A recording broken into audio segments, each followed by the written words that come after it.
देखो तो क्या बोल रहे हैं, जैसे मान लो कि यहाँ पे वर्क डन हो रहा है, ऑब्जेक्ट डिस्प्लेस कर रहे हैं ए से लेके बी तक थ्रू 3 डिफरेंट पाथ, W1 मतलब 1 2 एंड 3। तो इस कंडीशन में तीनों वर्क डन सेम होगा, यानी कि W1 should be equal to W2 should be equal to W3। अगर ये कंडीशन होता है तो लोग इस तरह की कंडीशन को बोलेंगे कि कंजर्वेटिव फोर्स लग रहा था यहाँ, मतलब work done under conservative force always path independent, यहाँ पे पाथ पे डिपेंड नहीं कर रहा है, केवल इनिशियल और फाइनल पोजीशन में डिपेंड करता है। जैसे ऐसे बोल सकते हैं हम लोग कि क्लोज पाथ पे जो वर्क डन होगा, इस स्टेटमेंट को ऐसे ही बोल सकते हैं। फर्दर अगर क्लोज्ड पाथ पे वर्क डन निकालना है हम लोग को, वर्क डन या क्लोज्ड पाथ, ये भी क्या हो जाएगा, ये भी जीरो हो जाएगा। ठीक है, work done in a closed path is zero. मतलब अगर वर्क डन ए बी लिखते हैं हम लोग, देखो यहाँ पे अगर हम लोग वर्क डन ए बी लिखते हैं तो this should be equal to minus work done B A. ठीक है, तो यहाँ पे वर्क डन टोटल जीरो होगा, यानी कि अगर हम लोग work A B plus work B A लिखते हैं, this should be equal to zero. इसका मतलब यही है कि work done close path is always zero. तो ग्रेविटेशनल फोर्स, कूलम फोर्स, ठीक है, स्प्रिंग फोर्स, ये कुछ एग्जांपल्स है कंजर्वेटिव फोर्स का। ग्रेविटेशनल फोर्स, अब ग्रेविटेशनल फोर्स क्या होता है, पाथ इंडिपेंडेंट। ग्रेविटेशनल फोर्स हो गया, है ना, ग्रेविटेशनल फोर्स। इसके अलावा इलेक्ट्रोस्टैटिक फोर्स या कूलम फोर्स, जो भी बोले हम लोग, इलेक्ट्रोस्टैटिक फोर्स। ठीक है, तो this all are examples of spring force, basically this are examples of conservative force.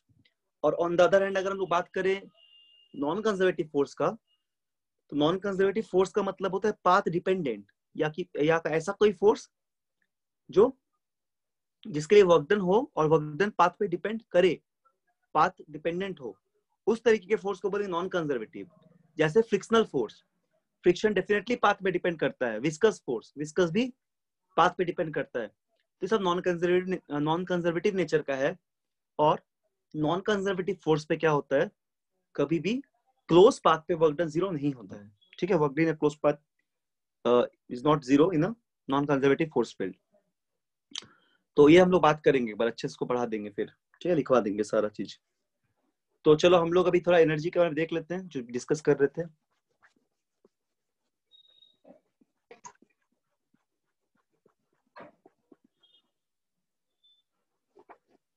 हाँ, हम लोग क्या डिस्कस किए थे प्रीवियस क्लास में, काइनेटिक एनर्जी के बारे में, पोटेंशियल एनर्जी के बारे में डिस्कस किए थे, जो कि हम लोग का था टोटल मैकेनिकल एनर्जी। ठीक है, तो हम लोग उसके कंजर्वेशन पे बात करेंगे आज, और इसके अलावा कंजर्वेटिव नॉन कंजर्वेटिव फोर्स के बारे में पढ़ेंगे, और वर्क एनर्जी थ्योरम देखेंगे क्या होता है। ठीक है, और कुछ प्रॉब्लम को सॉल्व करेंगे। पोटेंशियल हम लोग का हो गया था। ठीक है, चलो ठीक है। देखो, तो हम लोग डिस्कस क्या किए थे, हम लोग काइनेटिक एनर्जी को डिस्कस कर चुके हैं, जिसका वैल्यू आ रहा था half mv square, half mass into velocity का स्क्वायर। तो हम लोग यहाँ पे डिस्कस जब किए थे क्या, काइनेटिक एनर्जी,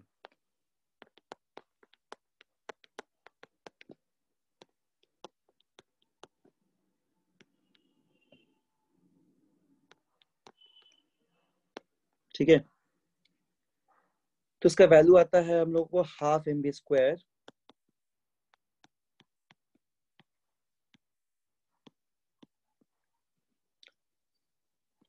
इसको डिराइव भी किए थे। अब फोर्स लग रहा है ma नेट फोर्स, और वहां से हम लोग v square minus u square equal 2s करके इसका वैल्यू पुट करके w equal to f into s करके half mv square find out किए थे। ठीक है, प्रीवियस क्लास में। इससे कुछ हम लोग इंपॉर्टेंट पॉइंट ये देख सकते हैं। यहाँ पे देखो, बोथ जो मास और वेलोसिटी का स्क्वायर है वो दोनों हमेशा पॉजिटिव होगा, क्योंकि मास तो नेगेटिव होता नहीं कभी, मास कभी नेगेटिव होता नहीं है। और v का चूंकि स्क्वायर है वेलोसिटी का, वेलोसिटी नेगेटिव हो सकता है, लेकिन यहाँ पे वेलोसिटी का स्क्वायर है, इसलिए वेलोसिटी भी पॉजिटिव ही होगा, स्क्वायर ऑफ वेलोसिटी। तो यहाँ पे इसीलिए m और v स्क्वायर जो है ये तो हमेशा पॉजिटिव आएगा। ठीक, हमेशा पॉजिटिव आएगा। तो इसी वजह से क्या होगा, काइनेटिक एनर्जी भी पॉजिटिव आएगा, और ये डायरेक्शन ऑफ मोशन पे डिपेंड नहीं करेगा कभी भी। तो इसीलिए काइनेटिक एनर्जी भी पॉजिटिव होगा, काइनेटिक एनर्जी ऑल्सो पॉजिटिव।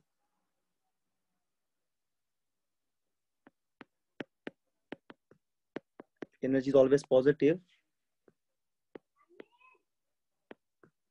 हमेशा पॉजिटिव होगा, है ना। और कभी भी ये डायरेक्शन पे डिपेंड नहीं करेगा, ठीक। Does not depend on the direction of the motion of the body. So this kinetic energy does not depend on the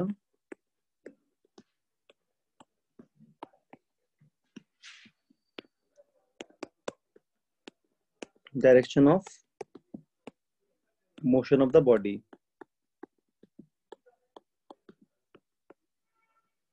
sir मतलब ये स्केलर होगा?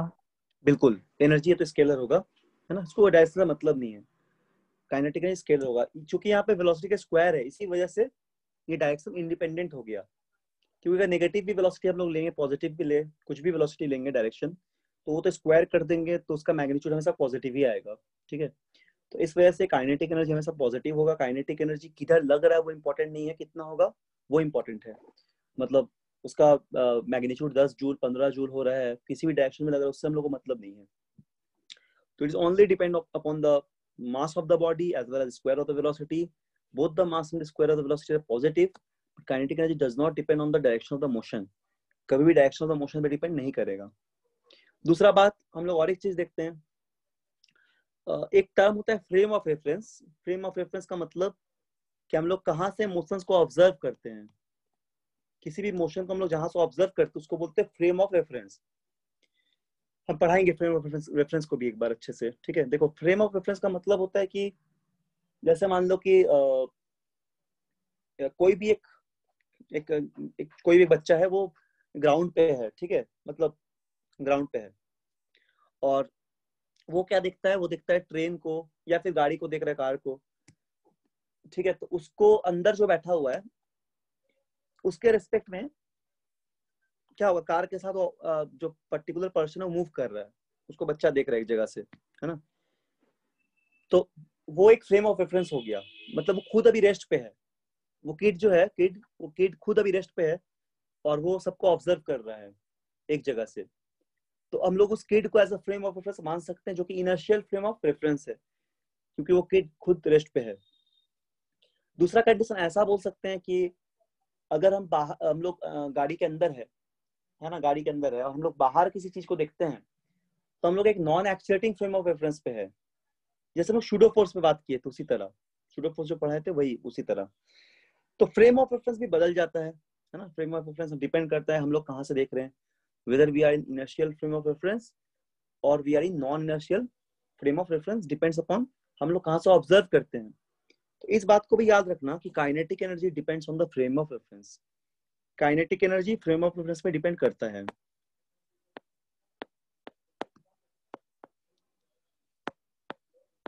Depends upon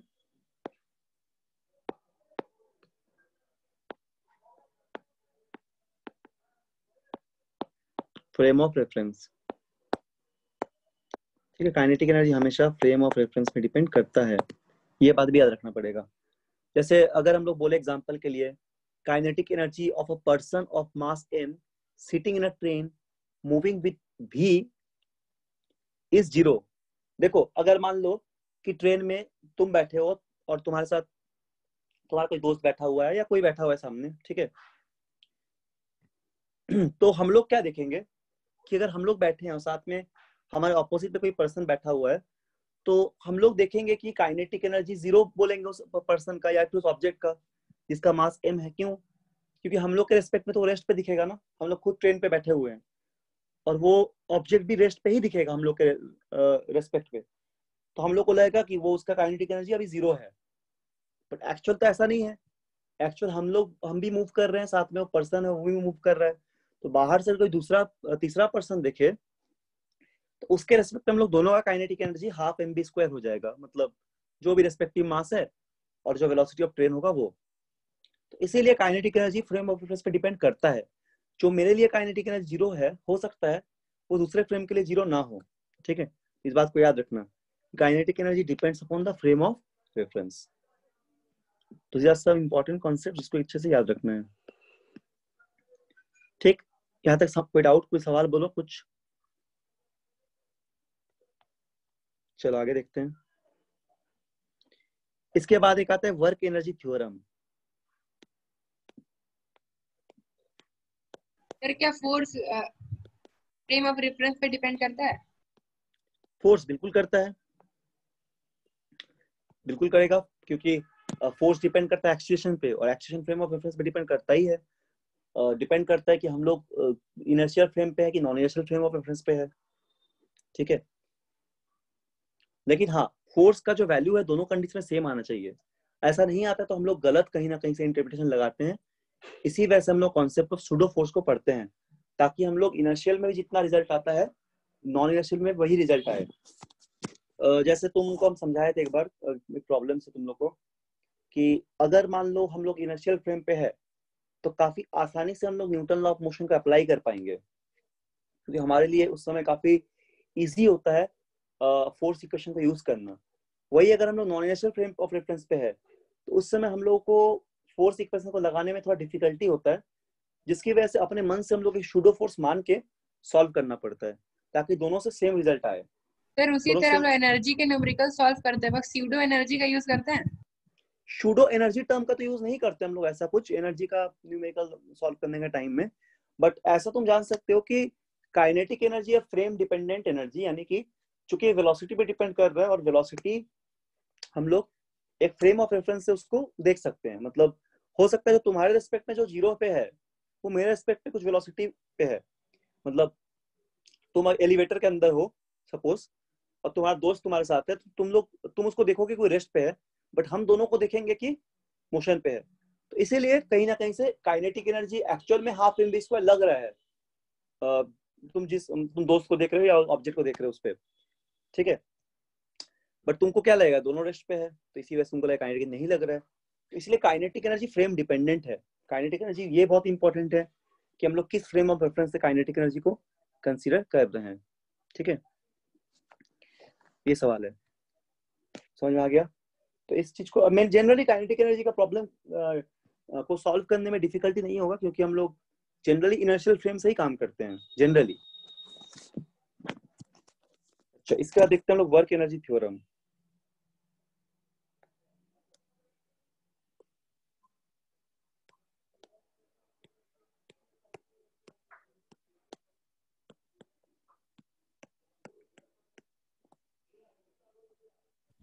sir hmm, sir ये वर्क एनर्जी थ्योरम वही है क्या कि if there is a difference in kinetic energy it means that the body is doing some work?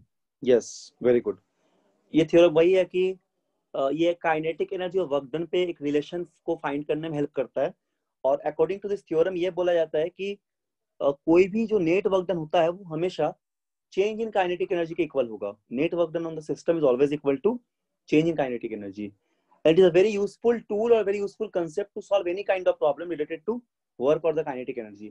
ये काफी एक important tool टाइप का है, इसको एक मैथमेटिकल टूल समझ लो, जिससे किसी भी तरह का प्रॉब्लम बहुत इजीली सॉल्व हो जाएगा वर्क एनर्जी चैप्टर का, जिसपे एनर्जी फाइंड आउट करना पड़े या फिर वर्क डन फाइंड आउट करना पड़े, तो हम लोग बहुत इजीली बहुत अच्छे से इसको सॉल्व कर सकते हैं। तो सबसे पहले इसके स्टेटमेंट का हम लोग बात करते हैं। तो स्टेटमेंट इसका बहुत ही सिंपल है। तो ये क्या करता है बेसिकली, याद रखना, ये रिलेट करता है वर्क डन को ना, ये वर्क को रिलेट करता है ना। मतलब इसको ऐसे लिख लो ब्रैकेट में, बेसिकली रिलेशन है। ये क्लास 11 में भी पढ़ना है, ठीक है। ये रिलेशन है बिटवीन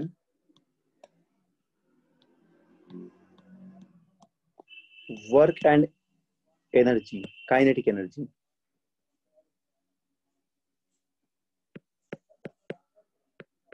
एक मैथमेटिकल टूल की तरह इसको हम लोग यूज करते हैं। तो इस थ्योरम के अकॉर्डिंग ये बोला जाता है कि work done by all the forces, हर तरह का फोर्स, चाहे वो कंजर्वेटिव हो चाहे वो नॉन कंजर्वेटिव हो, work done by all the forces, ठीक है, whether it is conservative or non conservative मतलब पाथ डिपेंडेंट हो या पाथ इंडिपेंडेंट हो, वेदर इट इज कंजर्वेटिव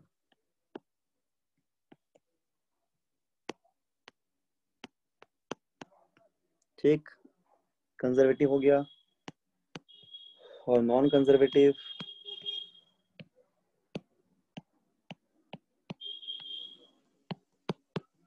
ठीक है, या फिर एक्सटर्नल हो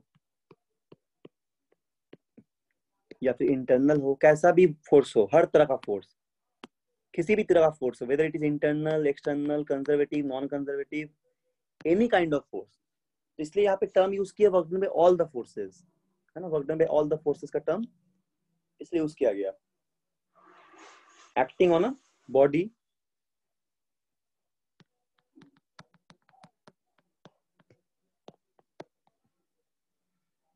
ऑन अ पार्टिकल और बॉडी, जो भी बोले हम लोग, ऑन अ पार्टिकल, ठीक है, और एन ऑब्जेक्ट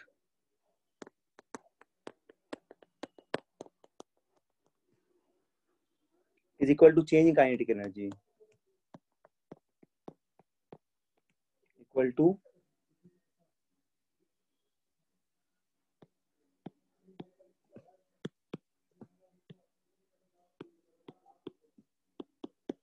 change in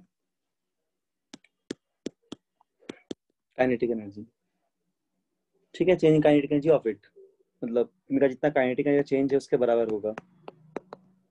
तो इस कंडीशन में लोग क्या लिखेंगे, W जो भी नेट आएगा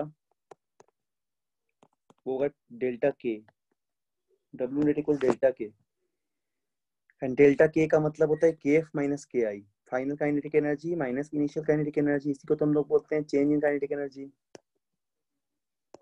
ठीक है। So this is the work energy theorem, इसी को हम लोग बोलते हैं work energy theorem. W net sir एक बार इक्वल फिर टू, से एक्सप्लेन कर दिए, आपका आवाज कट कट। अच्छा हम बता दे रहे हैं, इसमें ये बोला जा रहा है कि वर्क एनर्जी थ्योरम पे बेसिकली वर्क और काइनेटिक एनर्जी के बीच में एक रिलेशन फाइंड आउट कर रहे हैं हम लोग। तो it is a kind of mathematical tool which help to relate between the work and the kinetic energy. तो इसके अनुसार ये बोला जा रहा है, इसका जो स्टेटमेंट है उस स्टेटमेंट में ये बोला जा रहा है कि work done by all the forces, जितना भी तरह का फोर्स है, तो उस फोर्स के द्वारा जितना वर्क डन हो रहा है वो फोर्स कंजर्वेटिव भी हो सकता है, नॉन कंजर्वेटिव फोर्स भी हो सकता है, एक्सटर्नल फोर्स भी हो सकता है, या फिर इंटरनल फोर्स भी हो सकता है पार्टिकल पे, वो हमेशा चेंज इन काइनेटिक एनर्जी के बराबर होगा, इक्वल होगा, है ना। तो इसलिए हम लोग W नेट को लिखते हैं delta K, KF minus KI, that is change in kinetic energy is equal to net change in kinetic energy equal to net work done, और तो net work done equal to change in kinetic energy. Sir के मतलब के का मतलब के, और F जो लिखा हुआ एफ का मतलब फोर्स, फाइनल, फाइनल, KF मतलब के फाइनल, KF मतलब के फाइनल, KI मतलब के इनिशियल, और डेल्टा के मतलब चेंज, इसका मतलब kinetic energy, final kinetic energy. और इसका डेरिवेशन, इसका डेरिवेशन बता देंगे,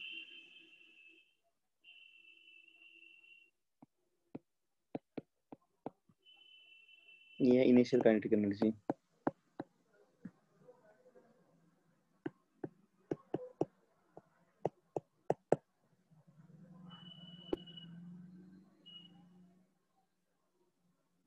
इसका डेरिवेशन बता दे रहे हैं, रुको एक सेकंड, ये इनिशियल काइनेटिक एनर्जी, ठीक है। देखो इसका डेरिवेशन अगर देखोगे तो इस तरह समझना पड़ेगा वर्क एनर्जी थ्योरम का डेरिवेशन। जैसे कि मान लो कि F1 F2 F1 F2 F3 F4 इस तरह का इंडिविजुअल फोर्स लगता है पार्टिकल पे, है ना, इस तरह का बहुत सारा फोर्स लगता है F1 F2 F3 and so on. तो रिजल्टेंट वर्क डन अगर निकालेंगे हम लोग, उसका प्रूफ अगर थोड़ा देखते हैं तो इस तरह से समझ सकते हैं हम लोग प्रूफ को।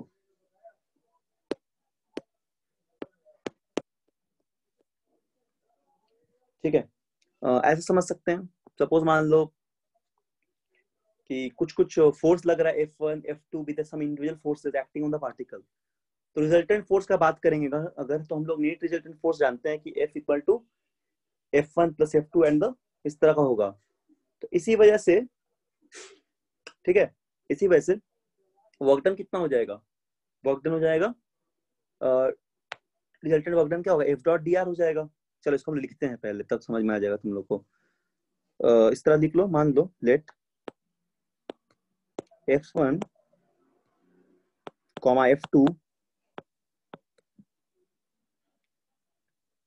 ठीक है, dot dot dot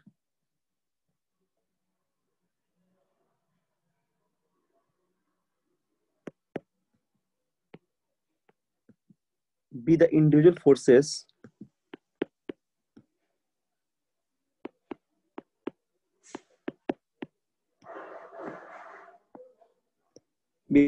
forces acting on particle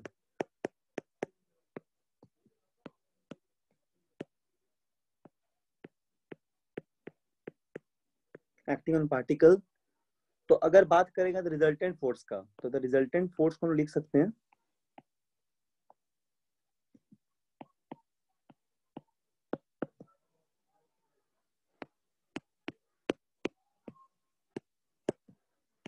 resultant force आएगा F1 प्लस F2, ऐसे करते करते सो ऑन। तो यदि बोले work done by resultant force, तो तुम इसको ऐसे लिख सकते हो ना, अगर तुमसे बोला जाए कि जैसे हम सिखाए थे पिछले क्लास में, याद करो, इंटीग्रेट करके छोटा सा वर्क डन निकाल के पूरा के लिए इंटीग्रेट करते हैं। तो यहाँ पे बात करेंगे work done by resultant force.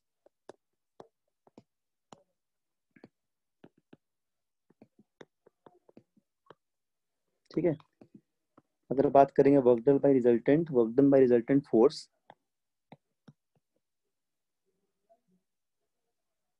Work done resultant force, तो उसको हम लोग कुछ इस तरह लिख सकते हैं, W इक्वल टू हो जाएगा F dot D are, integration of F dot D are. तो F का मतलब जितना रिजल्टेंट है, तो रिजल्टेंट क्या क्या है यहाँ पे, F1 है, मतलब सारा फोर्स मिला के टोटल जो समेशन है फोर्स का, हर तरह का फोर्स हो सकता है, या बोला जाए सीधा सीधी नेट फोर्स, टोटल जो फोर्स है। dr डिस्प्लेसमेंट है, डिस्प्लेसमेंट है, बिल्कुल, there is a small displacement. ठीक है, तो यदि हम लोग उसको इंटीग्रेट करेंगे, तो हम लोग इंटीग्रेट जब करेंगे तो हम लोग को इस तरह कुछ टर्म आते रहेगा, F dot D are plus F2 dot D are plus F3 dot D are and so on. तो कुछ इस तरह का टर्म अपने पास आएगा। Sir F dot D x है या डी आर है? ये डी आर है, डी आर है। हाँ, डी आर। Thank you. ठीक है, D R is the displacement. तो तुम लोग जानते हो, इसे पिछले क्लास में सिखाए थे, डीएक्स भी ले सकते हो, डीआर भी ले सकते हो, जैसा तुम्हारा मन है। ऐसा जरूरी नहीं कि कोई हार्ड एंड फास्ट रूल नहीं कि डीआर ही लेना है, मतलब आराम से तुम डीआर डीएक्स भी ले सकते हो, मतलब तुमको ये पता होना चाहिए कि डिस्प्लेसमेंट। ठीक है, तो कैसे भी ले सकते हो, कोई दिक्कत नहीं उसके लिए। तो ये F2 डीआर कर लो, ऐसे करके F3 डीआर, तो इस तरह अप टू जहां तक भी गया Fn तक, इस तरह चलेगा। तो जो टर्म F1 डीआर, ये है बेसिकली क्या, work done on the particle by F1। तो अगर हम लोग इस टर्म का बात करें, तो ये टर्म क्या देगा हम लोग को, ये देगा वर्क डन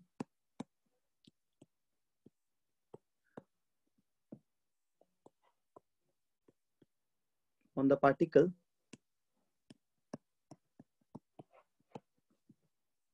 बाय F1 दे देगा। ठीक है, तो इसी तरह हम लोग जब F2 डीआर का बात करेंगे तो work done bye particle F2 दे देगा। इस तरह हम लोग जब भी बात करते रहेंगे तो क्या हो जाएगा, ये work done by the resultant force also equal to sum of work done by individual forces. तो जो भी work done by resultant force आ रहा है, ये actually sum of the work done by individual forces है। ठीक है, तो यानी कि F1 DR plus F2 DR plus F3 DR. अब फोर्स का वैल्यू हम लोग जानते हैं, ma रखते हैं, और मास इंटू एक्शन रखते हैं, डीआर निकालते हैं कहां तक डिस्प्लेसमेंट हुआ। तो ये एफ डीआर का टर्म तुम ये जानते हो, ये हम लोग डिराइव भी किए थे। एफ डीआर का टर्म क्या होगा, कहीं ना कहीं से हम लोग का काइनेटिक एनर्जी का वैल्यू के इक्वल होता है ना। अगर हम लोग फोर्स का वैल्यू मास इंटू एक्शन रख दे और डीआर अपना डिस्प्लेसमेंट हो जाए v²/2a करके, तो हम लोग को काइनेटिक एनर्जी मिल जाता है। तो यहाँ से हम लोग ऐसा बोल सकते हैं कि जो W नेट आएगा ये पूरे सिस्टम में kf माइनस ki के बराबर आएगा, यानी कि कितना चेंज इन काइनेटिक एनर्जी हो रहा है उस चीज की इक्वल आएगा हमेशा। ठीक है, तो यहाँ पे डब्ल्यू नेट का टर्म में पॉजिटिव आएगा यदि के एफ माइनस के आई पॉजिटिव हो जाए। तो इसमें हम लोग नोट करके एक बात और लिख सकते हैं,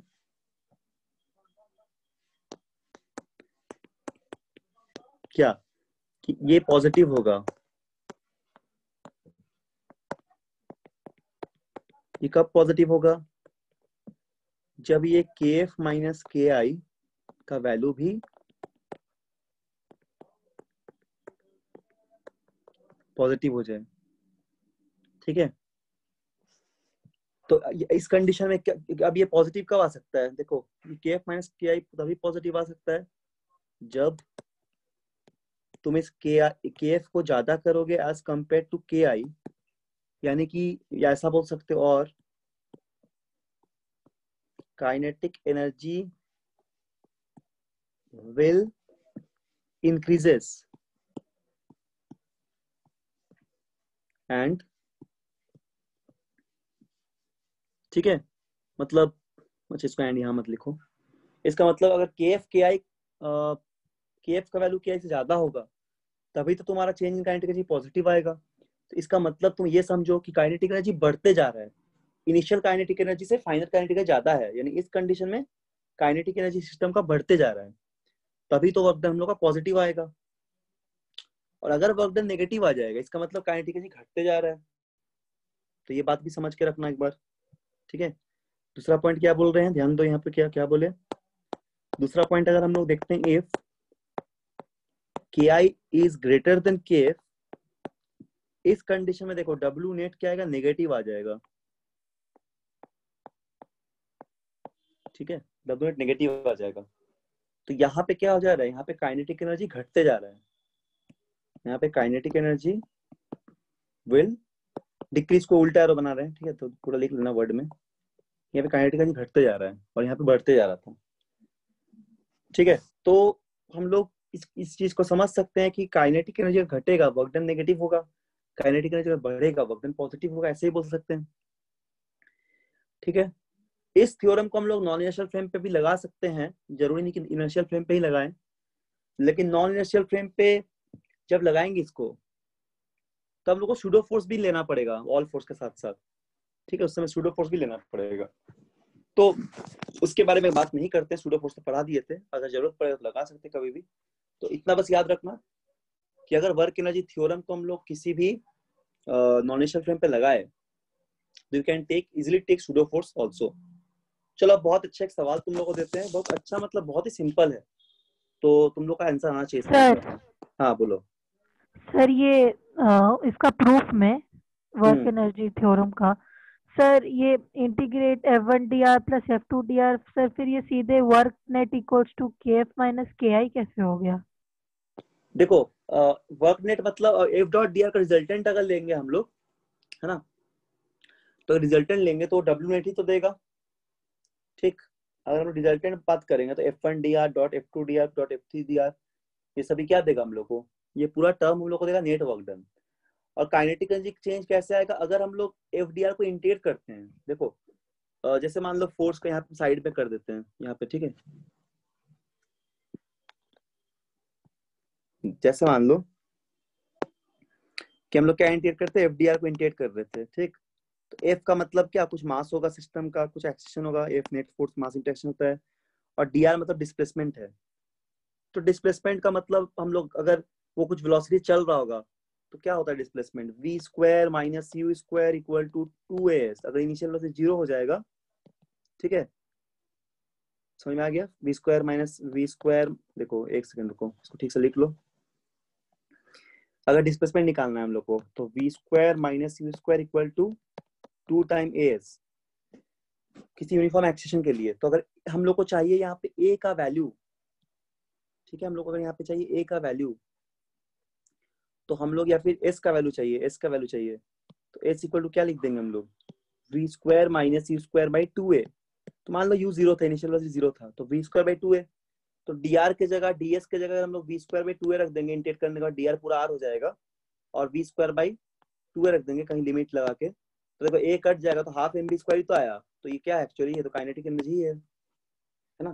तो इस तरह शुरुआत और माइनस फाइनल दोनों का काइनेटिक एनर्जी का डिफरेंस ही देगा। ठीक है, तो इसको पूरा रिजल्ट में हाफ एम बी स्क्वायर का टर्म आएगा एफडीआर के वजह से भी सॉल्व करने से। तो इसीलिए हम लोग डायरेक्ट लिखते हैं कि change in kinetic energy equal होता है वर्क डन। ठीक है, चलो अब इसका कुछ सवाल बनाओ जल्दी से।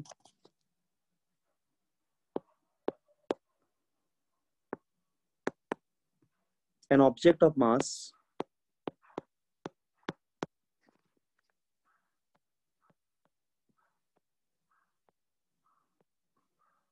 of mass 5 kg falls from rest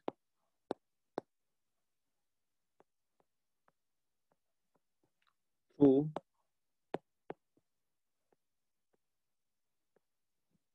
a vertical distance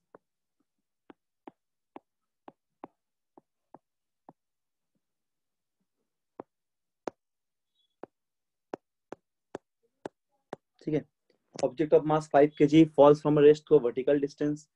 एक ऑब्जेक्ट 5 kg का, उसको वो फॉल हो रहा है रेस्ट से किसी vertical distance of 20 metre, vertical distance of 20 metre. ठीक है, वर्टिकल डिस्टेंस से फॉल कर रहा है and attains a velocity of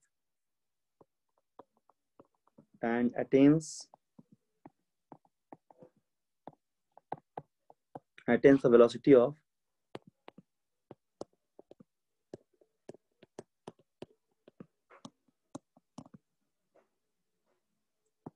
10 meter per second. How much work is done by the resistance? How much, ठीक से बनाओगे तो सब लोग, how much work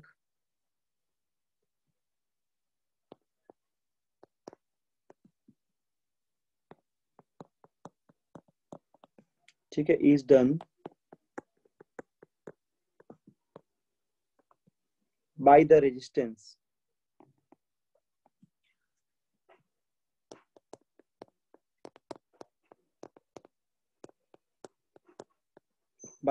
of the air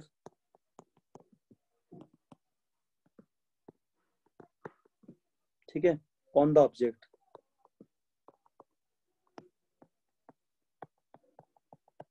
क्या बोले, समझ में आ गया ना?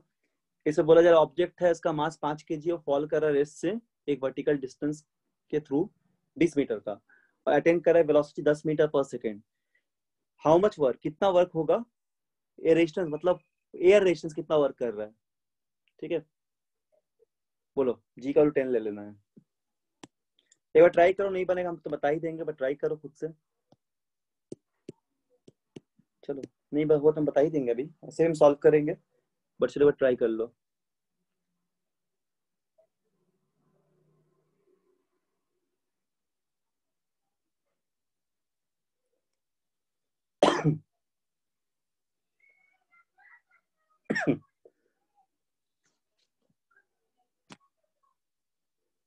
ठीक है ना, इसको ट्राई करो जल्दी। फिर 1000 जूल। नहीं, wrong answer. 1000 joule is the wrong answer.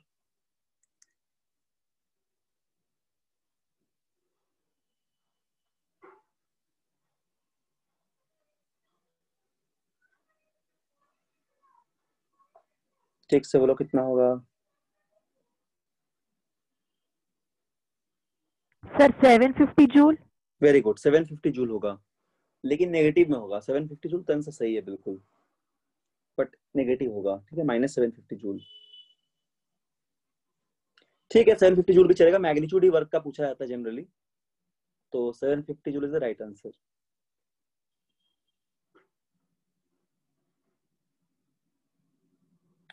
ठीक, तो कैसे बनाओगे देखो जल्दी से।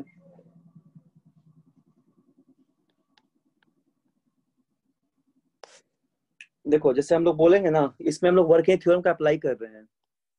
ठीक है, इस क्वेश्चन में हम लोग वर्किंग थ्योरम का अप्लाई कर रहे हैं, तो क्या क्या होता है वर्किंग थ्योरम में, क्या हम लोग बोलते हैं, work done by all the forces, W all equal to क्या होता है, change in kinetic energy delta के। तो वर्क डन कौन कौन कर रहा है, एक तो वर्क डन वेट कर रहा है इसका, दूसरा एयर रेजिस्टेंस भी वर्क डन कर रहा है। यहाँ पे एयर रेजिस्टेंस को निगलेक्ट नहीं किया हुआ है, दोनों मिला के वर्क डन कर रहा है। हाफ एम बी स्क्वायर इसका काइनेटिक एनर्जी है, रेस्ट इफेक्ट रहते कुछ काइनेटिक एनर्जी अटेंड कर लिया, हाफ एम बी स्क्वायर। शुरुआत में रेस्ट था और तो अभी वेलोसिटी अटेन कर लिया 10 का।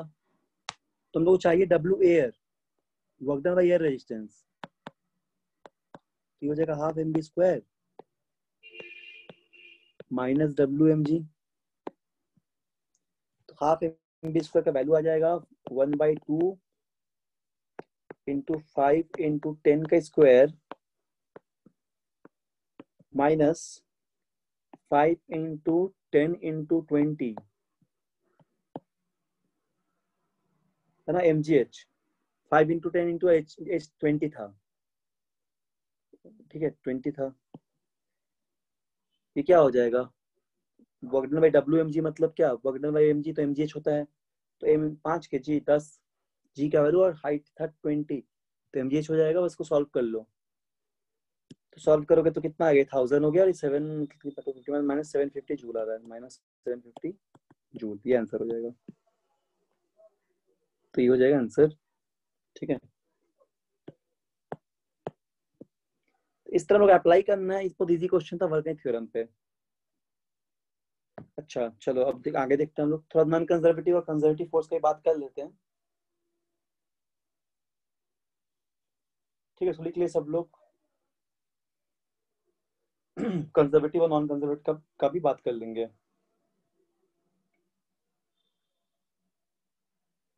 ठीक है, लिखो हेडिंग में कंजर्वेटिव या नॉन कंजर्वेटिव फोर्स, हेडिंग में लिख लो conservative and non conservative force.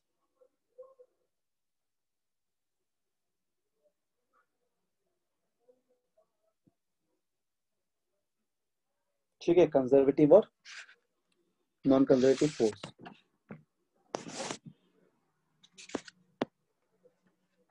देखो ये जो पूछे थे स्टार्टिंग में ही, तो ये भी काफी इंपॉर्टेंट कंसेप्ट है एक।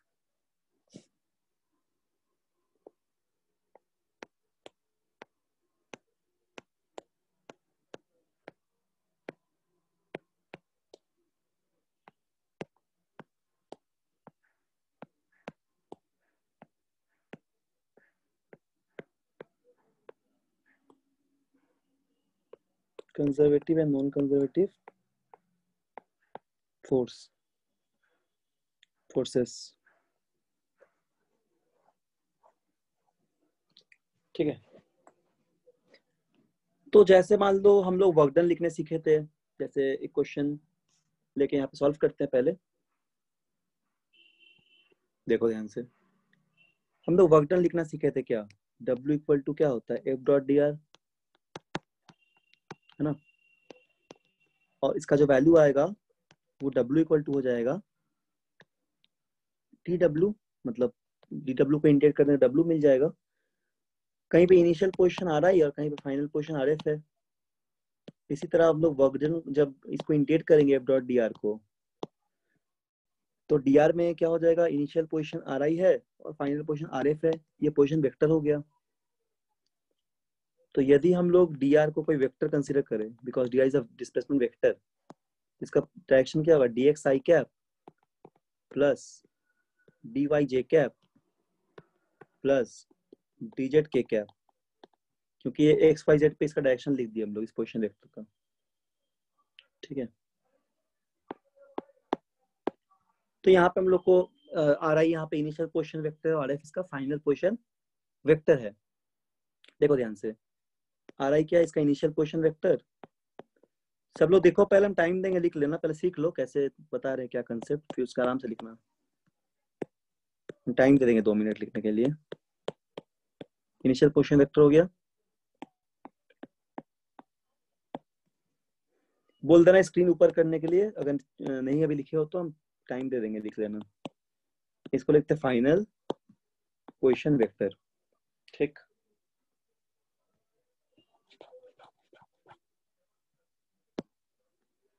देखो ध्यान से, तो हम लोग यहाँ पे कंजर्वेटिव और नॉन कंजर्वेटिव नेचर को समझने के लिए एक एग्जांपल लेते हैं सबसे पहले, ठीक है। चलो एक एग्जांपल देखते हैं। मान लो किसी एक सवाल में दिया हुआ है, फोर्स दे दिए हैं, फोर्स दे दिए, क्या फोर्स तो वेक्टर है, फोर्स तो फोर्स को वेक्टर फॉर्म में लिख दिए 2i cap plus 3j cap plus 4 के कैप न्यूटन। ठीक है, ये फोर्स दे दिए। और सपोज पार्टिकल का जो डिस्प्लेसमेंट है, डिस्प्लेसमेंट वेक्टर, वो भी दिया हुआ है। कितना दिया हुआ है? डिस्प्लेसमेंट वेक्टर पार्टिकल का दिया हुआ है, डायरेक्ट डिस्प्लेसमेंट वेक्टर दे दिया है कितना, माइनस आई कैप माइनस जे कैप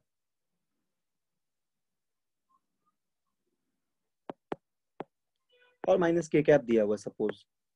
ठीक है, ये डिस्प्लेसमेंट वेक्टर हो गया। इसको आर या एस जैसा लिखना लिख दो, एस लिख दो।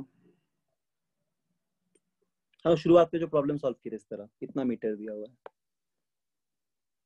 तो यदि हम लोग को यहाँ पे वर्क डन निकालना है, ठीक, हम लोग यहाँ पे अगर वर्क डन निकालना है तो वर्क डन निकालते हैं हम लोग। तो वर्क डन का वैल्यू क्या होगा, एफ डॉट एस। एफ का वैल्यू कितना है, 2 आई कैप प्लस 3 जे कैप प्लस 4 के कैप, और ये हो जाएगा डॉट प्रोडक्ट वेक्टर का आई कैप माइनस जे कैप माइनस के कैप। ठीक है, इसको सॉल्व कर लो। तो क्या सिखाया था, आई डॉट आई 1 होता है, जे डॉट जे 1 होता है, के डॉट के 1 होता है, बाकी सारा 0। I dot J, I dot के डॉट आई सब 0। तो अगर यहाँ पे सॉल्व करोगे प्रॉपरली, तो सॉल्व करोगे तो आएगा -2 -3 और -4, यानी कि -9 जूल। ठीक है, -9 जूल वर्क डन आ जा रहा है। तुमको यहाँ से आंसर मिल गया। इसको हम एग्जांपल 1 ले लिए। ठीक है, देखो क्यों बता रहा एग्जांपल, अभी तुरंत पता चलेगा। ठीक है दूसरा एग्जांपल 2 एक लेते हैं। दूसरा एग्जांपल 2 लेते हैं हम लोग।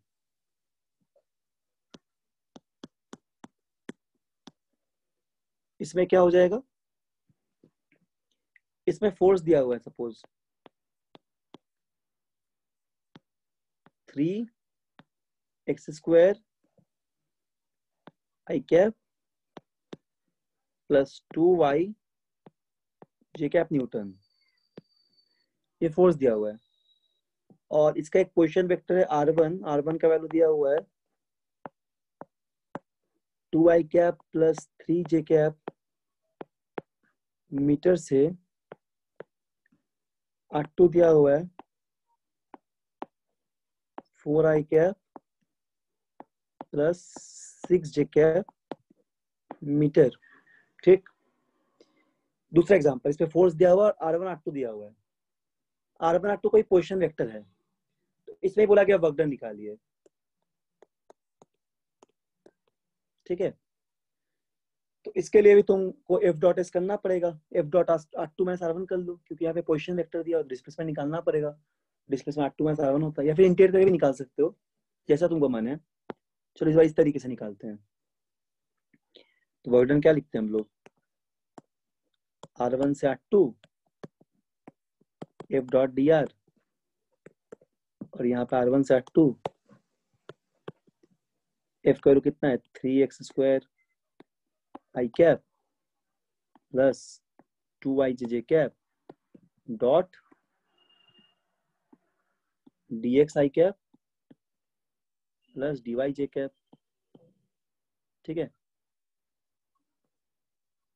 डिजिट के कैप नहीं लिखेंगे, के का तो यहाँ कॉम्पोनेंट है नहीं, तो इस तरह भी कर सकते हैं। तो इधर डॉट करके कर लो, पोजीशन वेक्टर को सबट्रैक्ट करके, मतलब डिस्प्लेसमेंट निकाल के, ये तो इंटीग्रेट करके ऐसे भी लिख सकते हो, जैसा तुमको माने, दोनों वे सही है, ऐसे भी कर सकते हैं हम लोग।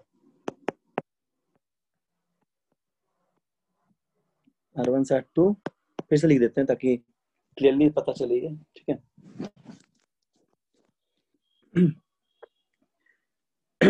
तो क्या हो जाएगा 3x²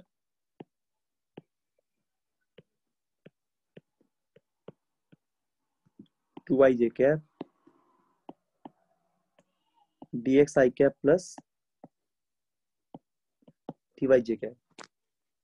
तो सॉल्व कर लो, जैसे इंटीग्रेशन करते हैं 3x² के साथ dx को करना पड़ेगा, i डॉट i का वैल्यू 1 होता है, और 2y के साथ dy का करना पड़ेगा, j डॉट j का वैल्यू 1 होता है। उसको आगे सॉल्व करो। बोलो समझ रहे हो कि नहीं, हाँ ना, कुछ बोलो, समझ रहे हो? सर ये इसके पहले जो आप किए थे हम्म इसको सर एफ इंटीग्रेशन के ऊपर R1/R2 F dot D R equal to, sir इसके बाद क्या लिखे, इंटीग्रेशन का सिंबल के बाद 3 कहाँ पे बोलो? सर यहाँ पे इसके ऊपर वाला W इक्वल टू W को F डॉट 3, डी आर जो किए हैं, यस सर, R2 R1 लिखे हैं लिमिट में, और यहाँ पे लिखे 3x² जो वैल्यू है फोर्स का, और ब्रैकेट में 3 स्क्वायर आई कैप प्लस 2y जे कैप, और ब्रैकेट में dx आई कैप प्लस dy जे कैप, क्योंकि R1 2xy की तरफ ही है ना, इसीलिए लास्ट में लिमिट पुट कर देंगे हम लोग। ठीक है, तो 3x² को dx कर करेंगे तो क्या हो जाएगा, 3x² dx, y dot I का 1 होता है।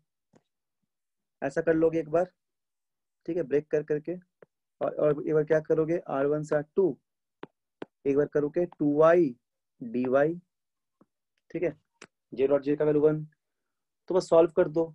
तो सॉल्व अगर करोगे तो तुम्हारा यहाँ पे कितना आ जाएगा बोलो, 3x² ds का होगा कितना, इसका इंटीग्रेशन हो जाएगा, देखो x² ds का होता है x³/3, समझ लो ना, x⁴n/n+1/n+1 करते हैं, तो x² का क्या होगा, x³/3 हो जाएगा, 3 यहाँ पहले से है, तो इसका इंटीग्रेशन रिजल्ट आएगा, लिमिट है R1 से R2। इसी तरह यहाँ पे कितना हो जाएगा, 2y²/2, यहाँ पे 2 कट जाएगा, R1 से लेके R2 तक, यहाँ पे 3 कट जाएगा, तो बचा क्या, सिर्फ x1 x³ और y², यही बचा। तो जो रिजल्ट बचा है अपने पास वो हो जाएगा x³ प्लस y², और लिमिट पुट कर दे एक साथ। लिमिट क्या क्या था, लिमिट था 2i cap plus 3j cap और 4i cap plus 6j cap. तो एक्स वाई कोऑर्डिनेट क्या क्या है, फाइनल है 4,6 कोऑर्डिनेट, इनिशियल कितना, इनिशियल है 2,3 कोऑर्डिनेट, एक्स का 2 वाई का 3, फाइनल है 4 6। तो बस वैल्यू पुट करके सॉल्व करना पड़ेगा। तो एक बार तुम रख दो दोनों में, एक बार 4 का क्यूब कर दो, है ना, प्लस किसका क्यूब करोगे, प्लस कर देना 6 का स्क्वायर, और माइनस करोगे किसके साथ, 2 का क्यूब माइनस 3 का स्क्वायर के साथ। तो इसको सॉल्व करके देखो कितना आता है, 4 का क्यूब करोगे तो 4 क्यूब हो गया कितना, अच्छा ये आ गया 80। पूरा सॉल्व कर लो इसको एक बार, पूरा सॉल्व करोगे तो आ जाएगा 83 जूल, ये 83 जूल पूरा सॉल्व करने से, ठीक है, इतना हो जाएगा। हाँ सर ये 2 का क्यूब माइनस 3 का स्क्वायर होगा सेकेंड वाले में। हाँ, lower limit minus upper limit, ओ यहाँ पे प्लस होगा, सॉरी, हाँ यहाँ पे ठीक बोले हैं, यहाँ पे प्लस हो जाएगा, बस यहाँ माइनस होगा पूरे के साथ, ये पूरा upper limit minus lower limit कर रहे हैं, ठीक है। सर और एक और चीज पूछना था। बोलो। सर ये कोऑर्डिनेट वाला जो है 4,6 2,3, हाँ हाँ, ये दिया हुआ था ना, जैसे R1 का वैल्यू दिया हुआ है कितना, इसको और एक तरीके से बताए थे तुम लोग को, रुको, वो तरीका बहुत आसान है, जैसे पहले बताए थे, वो तरीका बहुत आसान है, इतना इतना लंबा नहीं करना है। ये मैं एक चीज सिखा इसलिए बोल रहे इसको हम, दो प्रॉब्लम को इसलिए बताएं, कुछ बात अभी सिखाएंगे इसीलिए, कंजर्वेटिव नॉन कंजर्वेटिव में। तो यहाँ पे कोऑर्डिनेट देख के दिखे थे, अच्छा ऐसा नहीं करना था, अल्टरनेटिव मेथड भी देख लो, अल्टरनेट सॉल्यूशन, अल्टरनेट बहुत इंपॉर्टेंट, इजी है, बहुत इजी, तुरंत समझ जाओगे, जैसा मैंने कर सकते हो। अल्टरनेट दो क्या है इसका, इसमें क्या दिया है, पोजीशन वेक्टर दिया है ना R2 और R1, तो डिस्प्लेसमेंट वेक्टर क्या होता है, ये सिखाए थे तुम लोगों को पहले में एक बार, डिस्प्लेसमेंट वेक्टर होता है R2 माइनस R1, दो पोजीशन वेक्टर को डिफरेंस करेंगे तो डिस्प्लेसमेंट वेक्टर मिल जाएगा। तो फाइनल पोजीशन क्या दिया वेक्टर का, दिया हुआ था 4i कैप, ठीक है, और प्लस दिया हुआ है 6j कैप, ये दिया final position. Initial position vector क्या है, इनिशियल पोजीशन वेक्टर है 2i cap plus 3j cap,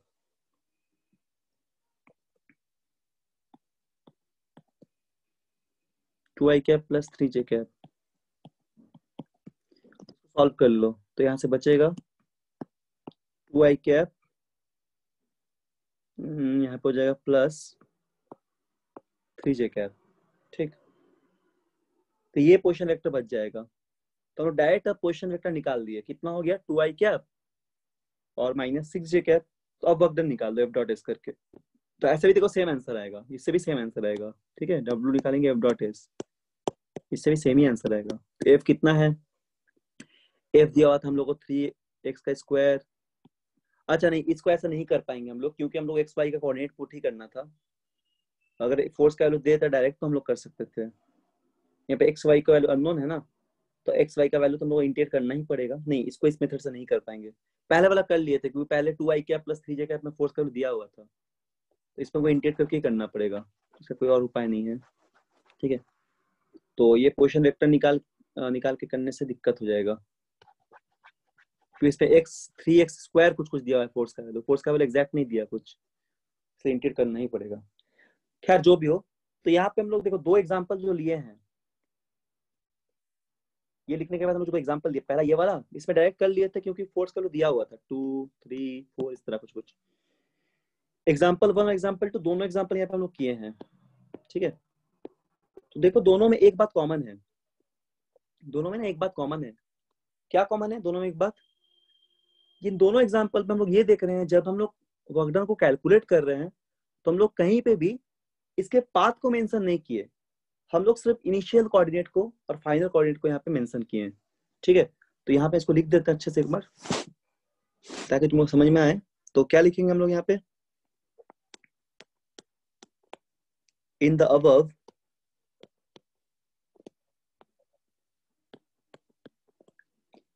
two examples,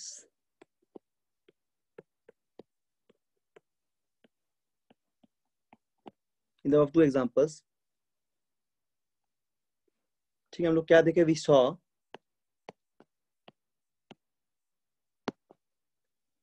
while calculating the work done,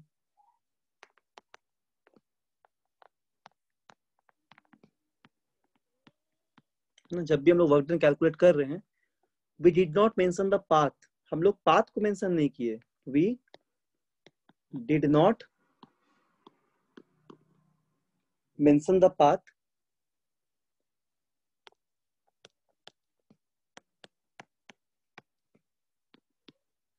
एक बार घर में जाकर रिवाइज कर लोगे सब चीजों को तो भूलोगे नहीं कभी, ठीक। और 9th क्लास की किताब का जितना क्वेश्चन सब बना लो, सब खत्म करो बना के। एनर्जी का क्वेश्चन सब आसान आसान, हाफ mv² वैल्यू पुट करके सॉल्व करना है, वो सब जल्दी से बना लो, जितना क्वेश्चन है। वर्क एनर्जी का जितना सवाल है सब बनाओ, बुकलेट भी बनाओ, बुकलेट का होमवर्क भी दे देंगे आज। In the above 2 examples, we saw while calculating the work done, we did not mention the path, हम लोग पाथ को मेंशन नहीं कर रहे हैं, ठीक है। हम लोग पाथ को मेंशन नहीं किए, तुम लोग देखिए अभी, हम लोग पाथ को मेंशन नहीं किए किस में, along which the object displays,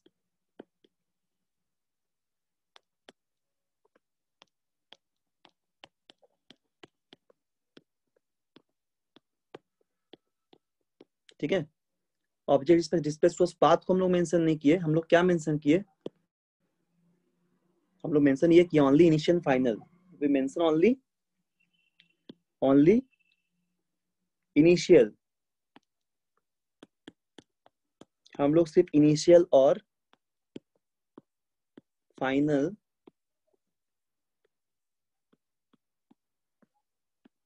coordinate को यहाँ पे हम लोग को ये यूज किए थे। तो only initial final coordinate were required, समझ में आ गया। तो जब हम लोग वर्क डन कैलकुलेट कर रहे थे तो हम लोगों ने कोई भी पाथ को मेंशन नहीं किया, we have only required initial the final coordinate of the system, हम लोग सिर्फ यहाँ पे इनिशियल और फाइनल कोऑर्डिनेट को यहाँ पे देखे, ठीक है। हम लोग सिर्फ इनिशियल फाइनल कोऑर्डिनेट को देखे, मतलब हम लोग को रिक्वायरमेंट इसी का पड़ा। तो ये क्या शो करता है, ये यही शो करता है कि work done is path independent. तो ये चीज क्या शो किया, ये शो यही किया कि वर्क डन इज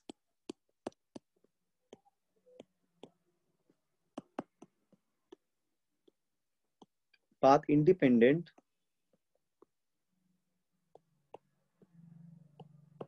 ठीक है। वर्क डन जो पाथ इंडिपेंडेंट है, और work done means same along the path, ऐसे ही बोल सकते हैं। पाथ इंडिपेंडेंट का मतलब क्या कि work done will be same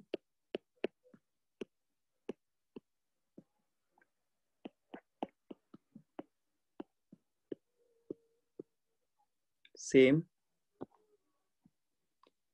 ठीक है, work done will be same along the path, मतलब सारे पाथ में सेम है, अलोंग ऑल पाथ, सभी पाथ में सेम है, ऑल पाथ्स। तो इसी में the force in which work done is path independent, तो ऐसा कोई फोर्स जिसमें वर्क डन पाथ इंडिपेंडेंट हो, तो क्या बोलेंगे हम लोग, the force in which work is path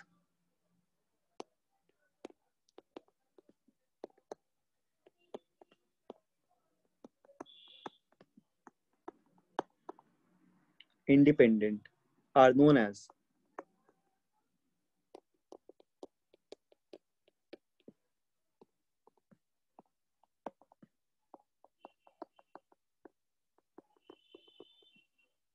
conservative force।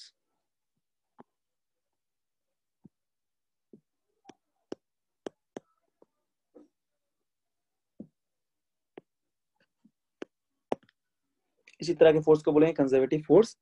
ऐसा कोई फोर्स जो पाथ इंडिपेंडेंट हो, the force which is path independent are called conservative force। मतलब ऐसा कोई फोर्स जिसकी वजह से वर्क डन पाथ इंडिपेंडेंट हो जाए, उस तरीके के फोर्स को हम लोग बोलेंगे कंजर्वेटिव फोर्स। ठीक है, समझ में आ गया? बोलो बोलो, समझ में आया कि नहीं आया है ना? Sir Yes, sir. एक डाउट था हाँ बोलो बोलो। सर, ये ऊपर में जो सेकंड एग्जांपल था अच्छा एक सेकंड, वर्क डन कैलकुलेट करने का, ठीक है हम बता रहे हैं, एक सेकंड। जैसे मान लो कि ऐसे पाथ है, ए से बी तक जा रहे हैं, वर्क डन हो रहा है, ठीक, तो यहाँ पे 3 पाथ दिखाया गया, ऐसे रैंडमली कोई पाथ बना दिया, तो ये हो गया पाथ 1, ये हो गया पाथ 2 और ये हो गया पाथ 3। तो 3 पाथ यहाँ बना हुआ है। तो इन तीनों पाथ में अगर कंजर्वेटिव नेचर का फोर्स है, तो इस कंडीशन में W1 का जो वैल्यू है वो इक्वल होगा W2 इक्वल होगा W3 के, ठीक है ना, ये होगा इक्वल हमेशा। या फिर ऐसा भी बोल सकते हैं कि वर्क डन क्लोज पाथ जो होगा वो 0 होता है, work done in close path is 0।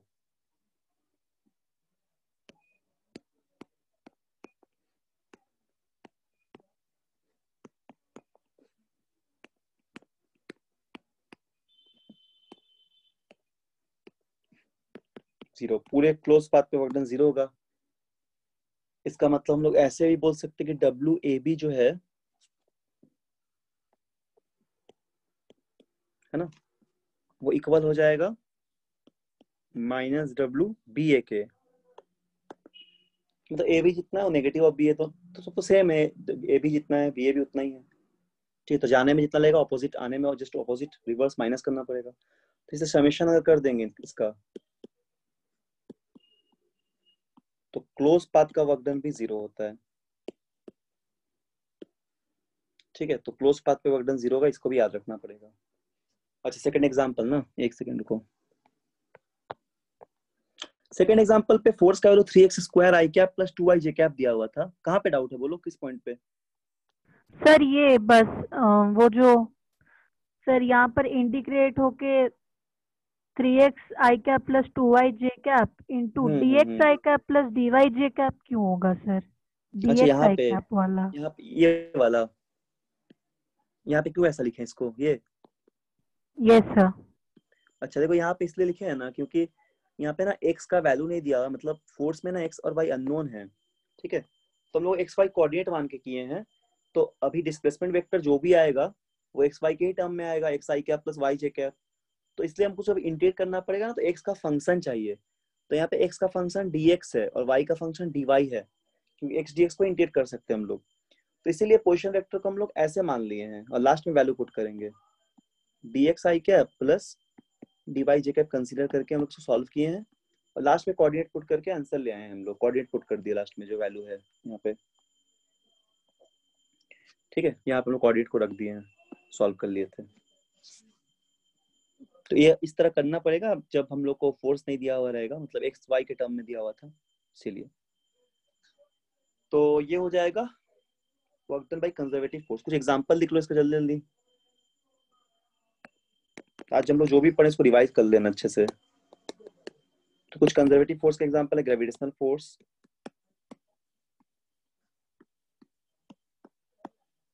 ठीक है। उसके अलावा है कूलम फोर्स। कूलम फोर्स और इलेक्ट्रोस्टैटिक को एक ही बात है।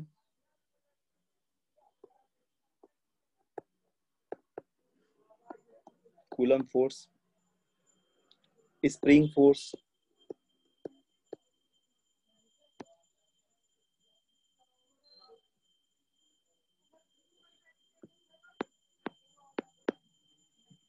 ठीक है। तो ये सब कुछ एग्जांपल्स हो गया।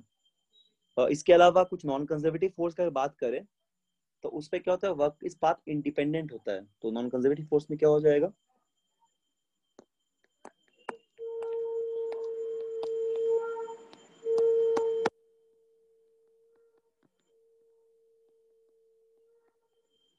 अगर बात करें नॉन कंजर्वेटिव फोर्स का, तो इस तरह के फोर्स में क्या बोले हैं कि if the work is path dependent. तो अगर वर्क पाथ डिपेंडेंट होगा तो इफ द वर्क इज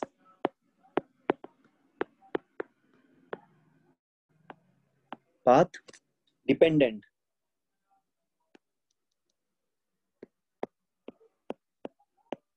मतलब पाथ डिपेंडेंट कंडीशन आएगा, पाथ इंडिपेंडेंट नहीं, ठीक है।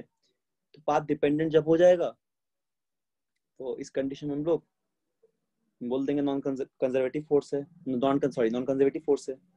तो उस कंडीशन में ये भी याद रखना कि W1 कभी भी W2 और W3 तीनों जो है इक्वल नहीं होगा। पाथ इक्वल नहीं होगा तो वर्क डन भी सेम नहीं होगा। पाथ डिपेंडेंट है, इस बार बदल जाएगा पाथ के साथ। इस तरीके का फोर्स को हम लोग बोलते हैं नॉन कंजर्वेटिव फोर्स। जो फोर्स मतलब जो फोर्स लग रहा है इसके लिए उसको बोलते हैं नॉन कंजर्वेटिव फोर्स। तो नॉन कंजर्वेटिव फोर्स क्या क्या है, फ्रिक्शन फोर्स है। नॉन कंजर्वेटिव फोर्स क्या क्या हो जाएगा, फ्रिक्शन फोर्स। अगर बोलेंगे नॉन कंजर्वेटिव फोर्स,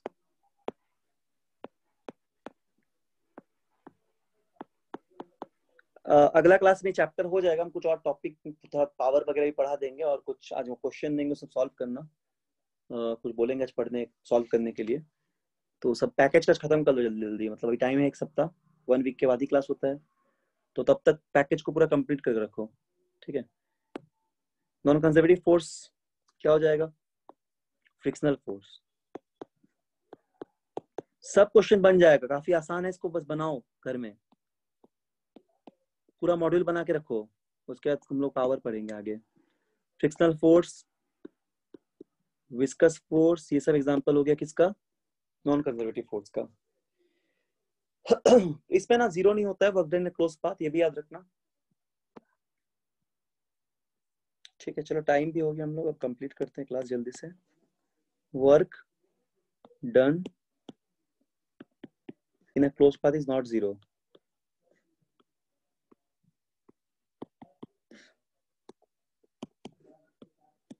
ठीक है ना, तो इसको बस याद रखना।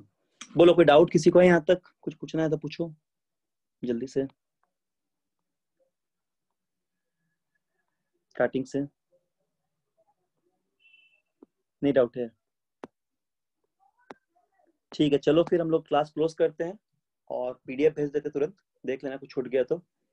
और होमवर्क देंगे कुछ देर के बाद, तो या फिर देखते अभी दे देंगे। होमवर्क बना के रखना सर जरूर। फ्रिक्शन पार्ट डिपेंडेंट कैसे है? फ्रिक्शन पाथ डिपेंडेंट है क्योंकि फ्रिक्शन जो होता है वो रफनेस पे डिपेंड करता है ना। विस्कस भी लिक्विड के कैरेक्टरिस्टिक पे डिपेंड करता है। बट ग्रेविटी तो हर जगह लगता है। ग्रेविटी तुम हवा में छोड़ दो लगेगा ही लगेगा, ठीक है। पानी में छोड़ दो तब भी ग्रेविटी लगेगा।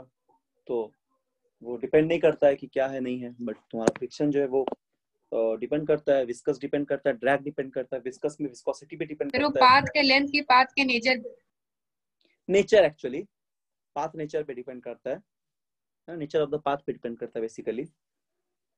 फ्रिक्शन भी तो तुम्हारा स्टैटिक होता है, काइनेटिक होता है, तो फ्रिक्शन में क्या होता है, रफनेस पे डिपेंड करता है फ्रिक्शन, जितना ज्यादा रफनेस उतना ज्यादा फ्रिक्शन। विस्कस ड्रैग भी सेम कंडीशन है, विस्कस भी लिक्विड का एक कैरेक्टरिस्टिक है, कोई किसी का विस्कोसिटी ज्यादा होता है, किसी लिक्विड का किसी का कम होता है, तो इसीलिए सब पाथ डिपेंडेंट फोर्स हो जाएगा। और कहीं ना कहीं से डिसिपेटिव टाइप का, मतलब इस पे ना जैसे फ्रिक्शन होता है ना, देखो साउंड और हीट के फॉर्म में एनर्जी वेस्ट भी होता है, ऐसे भी हम लोग समझ सकते हैं, नॉन कंजर्वेटिव है। फ्रिक्शन हो रहा है ना, तो कुछ हीट के फॉर्म में कुछ साउंड के फॉर्म में एनर्जी वेस्ट होता है, वेस्ट मतलब ट्रांसफर होता है, एनर्जी वेस्ट तो नहीं हो सकता, ट्रांसफर होता है, ठीक है। तो this are example of non conservative forces. ठीक, तो और कोई पूछना है कुछ और? सर आप इंटीग्रेशन के लिए एक सेपरेट क्लास ले लीजिए ना, जो आप क्लास में इंटीग्रेशन करते कभी कभी समझ नहीं आता। Yes sir. अच्छा, यस सर। ओके ठीक है, अगला क्लास इंटीग्रेशन ले लेंगे। सर हम तो बोल रहे थे basic sir, integration sir, basic से एक बार स्टार्ट किया ना सर, शुरुआत से। ठीक है, अगला क्लास में पढ़ा देंगे, यस सर।